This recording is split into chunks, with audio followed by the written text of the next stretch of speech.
دوستو آج ہم اللہ کے نبی حضرت زکریا علیہ السلام کی زندگی کے بارے میں جانیں گے۔ یہ کہانی صرف ایک نبی کی نہیں بلکہ ایک عظیم صبر اور دعا کی کہانی ہے جو ہر مسلمان کے دل کو روشن کرنے والی ہے۔ یہ ایک ایسی کہانی ہے جو ہمیں یہ سکھاتی ہے کہ اگر ہم اللہ سے دل سے دعا کریں تو کبھی اللہ کی رحمت سے مایوس نہیں ہونا چاہیے۔ دوستو حضرت زکریا علیہ السلام اللہ کے ایک عظیم نبی تھے۔ آپ کا نسب حضرت داؤد علیہ السلام سے ملتا ہے اور آپ بنی اسرائیل کے ایک معزز اور بزرگ شخصیت تھے۔ آپ ایک نہایت صالح اور متقی شخصیت کے مالک تھے۔ آپ ایک بزرگ اور عمر انسان ہونے کے باوجود ہمیشہ عبادت اور اللہ کی طرف رجوع فرما رہتے۔ لیکن دوستو یہاں ایک اور عجیب بات تھی۔ بنی اسرائیل کے لوگ آپ کی عزت کرتے تھے مگر ان میں سے کئی لوگ اللہ کی رحمت سے دور ہوتے جا رہے تھے۔ آپ کی دعوت ان لوگوں کے لیے تھی جو حق کو سمجھنا نہیں چاہتے تھے، لیکن آپ نے کبھی ہمت نہیں ہاری۔ بچپن اور نبوت کا سفر۔ حضرت زکریا علیہ السلام ایک نیک اور پرہیزگار شخص تھے۔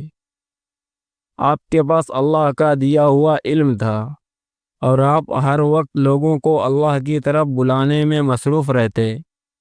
آپ کے سامنے بنی اسرائیل کے لوگ دنیا کی طرف جھکتے جا رہے تھے مگر آپ کا صبر اور عزم کبھی کمزور نہیں ہوا۔ ایک دفعہ ایک شخص نے آپ سے کہا، زکریا تمہاری باتیں اچھی ہیں مگر کون سنتا ہے انہیں؟ حضرت زکریا علیہ السلام نے مسکرا کر جواب دیا، اگر ایک شخص بھی سن کر اللہ کی طرف لوٹ آئے تو یہ میری زندگی کا سب سے بڑا انعام ہوگا۔ حضرت زکریا علیہ السلام کی زندگی کا ایک عظیم واقعہ حضرت مریم علیہ السلام کی تربیت ہے۔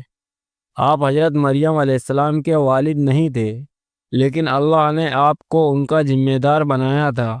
آپ نے ان کا بہت خیال رکھا اور ان کی تربیت کی۔ ایک دن حضرت زکریا علیہ السلام جب ان کے حجرے میں گئے تو دیکھا وہاں بے موسم پھل موجود ہیں۔ آپ حیران ہو گئے اور پوچھا، مریم یہ پھل تمہارے پاس کہاں سے آیا؟ حضرت مریم علیہ السلام نے جواب دیا، یہ اللہ کی طرف سے ہے، وہ جسے چاہتا ہے بنا کسی حساب کے دیتا ہے۔ یہ بات حضرت زکریا علیہ السلام کے دل میں ایسے سمائی کہ آپ نے اللہ سے ایک اولاد کی دعا کرنے کا سوچا۔ حضرت زکریا علیہ السلام کی زندگی کا سب سے عظیم صبر اور دعا کا واقعہ ان کی اولاد کی دعا ہے۔ آپ کی عمر کافی زیادہ ہو چکی تھی اور آپ کی بیوی بھی بزرگ ہو چکی تھی مگر آپ نے اللہ سے ایک نیک اولاد کی دعا کی جو دین کا کام کرے اور اللہ کا نیک بندہ بنے۔ ایک رات جب سب خاموش تھے، حضرت زکریا علیہ السلام اپنے محراب میں گئے اور دل سے دعا کی، یا اللہ مجھے اپنی طرف سے نیک فرزند عطا فرما جو تیری رضا کا پاسبان ہو۔ اللہ نے آپ کی دعا قبول کی اور فرشتوں نے بشارت دی، زکریا ہم تمہیں ایک بیٹا دینے والے ہیں جس کا نام یحییٰ ہوگا۔ حضرت زکریا علیہ السلام حیران رہ گئے، میری بیوی بزرگ ہو چکی ہے، کیا یہ ممکن ہے؟ فرشتے نے کہا، یہ اللہ کا حکم ہے، جو چاہتا ہے وہ کرتا ہے۔ حضرت یحییٰ علیہ السلام بھی ایک عظیم نبی تھے۔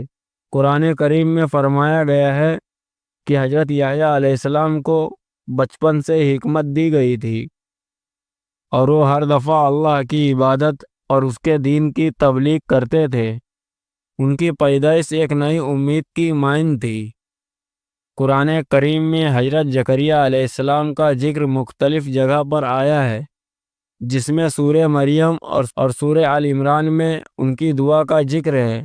اللہ نے فرمایا، ذکر کرو جب اس نے اپنے رب سے چھپ کے دعا کی، سورہ مریم آیت نمبر 3۔ دوستو یہ ہمیں یہ سکھاتا ہے کہ دعا صرف اللہ سے کرنی چاہیے اور صبر کا دامن نہیں چھوڑنا چاہیے۔ حضرت زکریا علیہ السلام کی وفات کا مختلف واقعات ملتے ہیں۔ بنی اسرائیل کے لوگ آپ کے دشمن بن گئے تھے اور انہوں نے آپ کو تکلیف دینے کی کوشش کی۔ ایک دن جب آپ عبادت میں مشغول تھے کرے گا۔ دوستو، یہ تھی حضرت زکریہ علیہ السلام کا واقعہ۔ یہ صرف ایک واقعہ نہیں بلکہ ایک عظیم سبق ہے جو ہمیں یہ سکھاتا ہے کہ اللہ کی رحمت ہر جگہ ہے، بس ہمیں یقین اور صبر کرنے کی ضرورت ہے۔ اگر آپ کو یہ ویڈیو پسند آئی ہو تو اسے لائک کریں، شیئر کریں اور چینل کو سبسکرائب کریں۔